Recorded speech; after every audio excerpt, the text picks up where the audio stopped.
Sit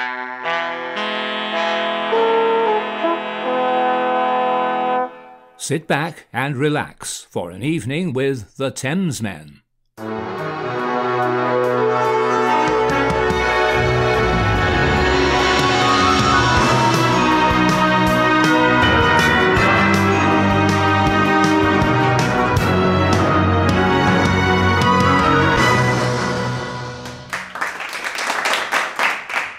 George. Alex, how are you? Good. What are you doing here? Well, you invited me. Just send me a link. I'm just like kind of coming. Yeah. So. Uninvited, mate. No, so I'm Alex. I'm in San Francisco. I'm George. I'm in Los Angeles. And we are the Thamesmen, aren't we? Yeah. And we are, what are we, Alex? Men. No, we're low, but you got the thing. Sorry, lip smacking, bloody whatever it is. No, we are the low budget, light entertainment reaction channel of the internet. There you go. You see. Oh, yeah. But men also. We have had a lot of requests for this one, haven't we? We have. Yeah, in our journey, we jump around and we've like, there's a couple of key bands we discovered. Like, we didn't know anything about, weirdly, which is on us, not on you. That's us being rubbish. And one of them was Sabaton. And we've really been enjoying their stories, their tales, their music, everything. So Sabaton, for those who don't know, they basically take war stories from World War One, maybe World War Two. Sorry, World War Two, maybe, I don't know. Well, another war, because we did that one about the 30 Years War, which was like a more, back in history. You're so right, historical war stories, and they write music and put music to it, which I think is a bloody genius idea. And they have a history channel to go back into more depth on all of these things. I mean, it is a fascinating idea. That you're not only you're so invested in your music and your story and where it comes from. I think it's brilliant. Well, they say there comes a time in a man's life when he either has to get into World War II or buy a smoker. Right. And but did we not grow up in England back in the 80s or 90s or whatever it were, and like Sunday TV was always like, Guns of Navarone. Oh, yes. Or Force 10 from Navarone. Or do you remember our junior school we went to? Do you remember at the end of every term, and this is like kindergarten we went to, George and I, they used to play Operation Oxbow or something. Yeah, I remember. Oh, yeah, exactly. On a projector. They projected it. They only had one film in our, and they used to play to the kindergarten school. What was it? It was Operation Oxbow. Was that it? Or something like that. It was on a projector. They had one film. And a projector. And we all the 5-year-olds all lined up, and then they used to show a war movie for Christmas. This is Operation Crossbow, the impossible act of heroism the free world bet its life on. Sophia Loren and George Peppard in an incredible drama of espionage and intrigue. I'll try to find a way. I promise you I'll try. You really don't have any choice. You may as well trust me. I trust you. Just to remember, just don't forget, Well, I think it was probably because remember, I don't know if you had Mr. Mansfield, Mansfield, the history teacher, who was an old chap who had been in Bomber Command, really? and Mr. I don't know if I should tell the story. Mr. Mansfield would teach history in a classroom to a classroom of boys, and he would fall asleep, and he would from fall asleep, and then someone would go, "Bandits at 3 o'clock." He goes wake up, look around, and just Do you remember Mr. Philbrick, the mad science teacher? Oh yeah, the mad science teacher. Yeah. I remember Stephen Flint farting, and then someone said, "Sir, I think you've left the gas tap on," and he went round and checked all the. Anyway, Stephen Flint. We're digressing again. We haven't even started. I am sorry, everyone. I've known George for years. It was Operation Oxbow. That was it? Okay, all right. Anyway, we watched a couple. Sabaton went off onto a fishing boat about the Bismarck. Yep.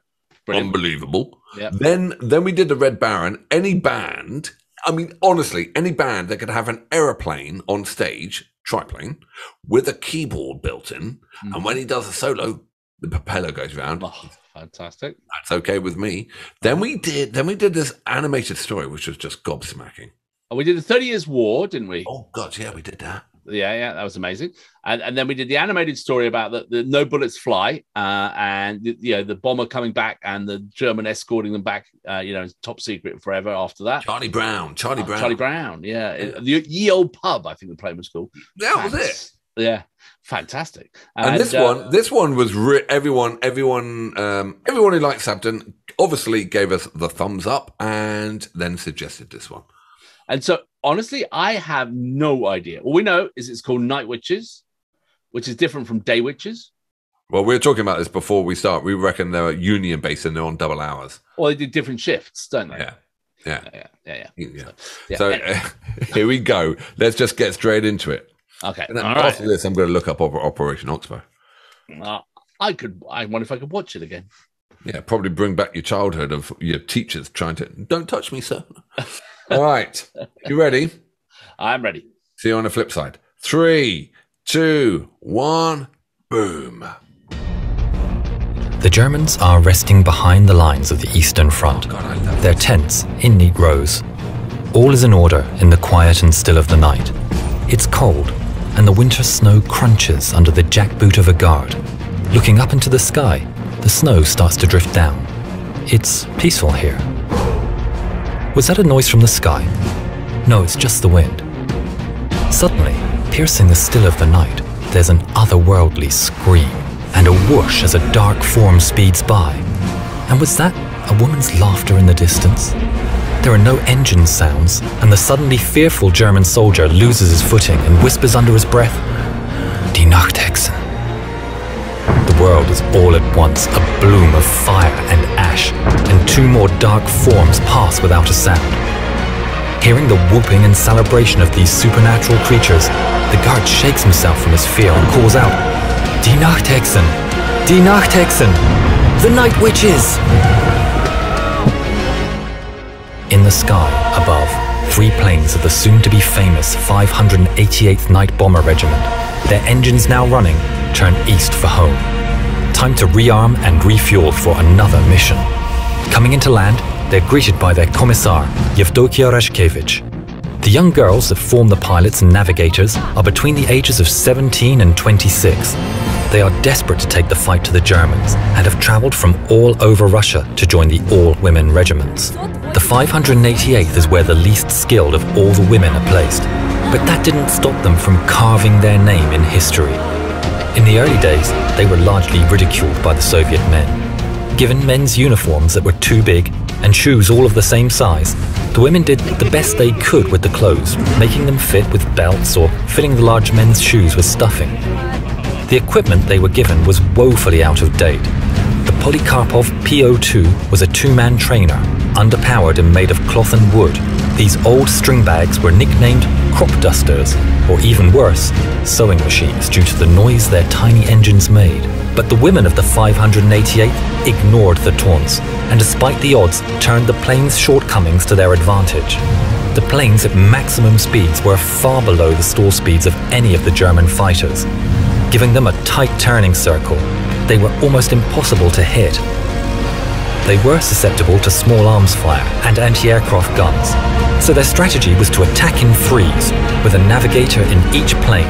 At her signal, the pilot would cut the engines and swoop in slowly, silently, dropping their bombs, dealing death from above. Unexpected, undetected, stealth perfected. If necessary, the other two would draw fire from the fighters or from the ground. They slept during the day and rose at dusk to take their vengeance on the invaders. This unnatural bravery and their stealth tactics earned them their title, the Night Witches. The German ace Johannes Steinhoff said, "We simply couldn't grasp that the Soviet airmen that caused us the greatest trouble were in fact women. These women feared nothing." So good. I mean, you know, who else in the world does this? From the depths of hell is silence, restless bells, explosive violence, Russian nighttime fight, perfect and flawless mission undetected. Pushing on and on, the planes are going strong. Outpost number 1. Somewhere down below, they're looking for the foe.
32 women, both pilots and navigators, never came home.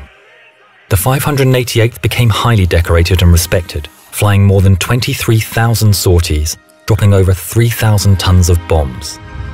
23 Night Witches were awarded the Hero of the Soviet Union, although they were disbanded just 6 months after the war and not allowed to fly in the victory parade, given their planes were so slow. From 1956, after she retired from active service, their commissar Yevdokia Rashkevich took it upon herself to find the site of every single one of her girls that was downed, to mark the place and to pay her respects to each one of the incredibly brave Night Witches.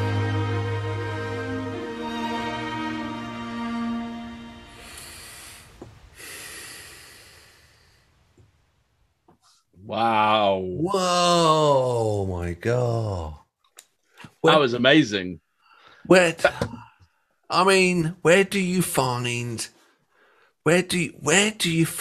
it? Where do you find a history lesson about something you never knew?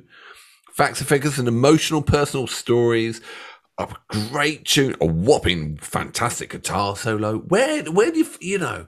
Yeah, exactly. I mean, I think, when we grew up, like Mr. Mansfield and, Bandits at 3 o'clock, they were teaching history in the wrong way, because they're human stories that light up the whole, what people were going through and what the story, the history, and you'd be way more interested in what was going on if you had like elements like that built into it, weaved into the timeline, What you're saying is there should have been a knock at the door. Mr. Mansfield. Sabaton burst in. Exactly. Mansfield removed Sabaton, undetected, and off they go. I would have learned so much history. I'm learning more from it is absolutely phenomenal. To find a band that has no one's doing. I don't think anyone's doing anything like this. Is phenomenal. Yeah. And this time, because last time we had the animated short, No Bullets, I got so focused on the animated, I didn't listen to the song as much as I did. So this time I made an effort to listen to the song. And it's a great song, Night Witches. Yeah. No, I listened to the song and I listened to the lyrics as well. And it's absolutely fantastic. But a huge amount of runs he did. Yeah. And I mean, and they were doing it at night, like they didn't have GPS. They didn't have radar and navigation, all those things. They're flying biplanes in the dark and then turning the engine off. I know. I mean, that's unbelievable. Obviously a fairly low altitude. How you can even imagine doing that? It's like ridiculous. Absolutely. At their age, they were doing that. I was, down the pub trying to stagger home, not making it and falling over. They, as you said, they were just doing this. Phenomenal. Yeah. I mean, respect to all involved. Absolutely unbelievable. Right. Well, wanger or banger? Huge banger. Absolutely massive Russian banger. Russian banger. What is a Russian banger? I've got no idea what a Russian banger could be. Well, the other day we did on Diana and Kondonov we called it a borscht banger. And then when I looked it up, borscht is actually beetroot soup. So that's not a banger at all. So not very clever. That doesn't help us on this one. You know what I mean? Well, I know the ultimate World War II Russian banger is the Stalingrad banger. Even though they had no food in Stalingrad, that was the turning war where the Germans just couldn't beat and the Russians came push back. It over the edge, could they? Yeah. Came back down. So this is the Stalingrad banger. Oh, well named, sir. Well named. So. Fantastic. Love that. If you are still with us, if you could like and subscribe, that would be great. And then also put in other Sabaton tracks you think we would love, because we will read every comment and I am looking forward to my next Sabaton track. Absolutely. And absolutely. So carry on, and thank you for being here. Carry on. Carry on, sir. Carry on, sir. Or madame. Or madame.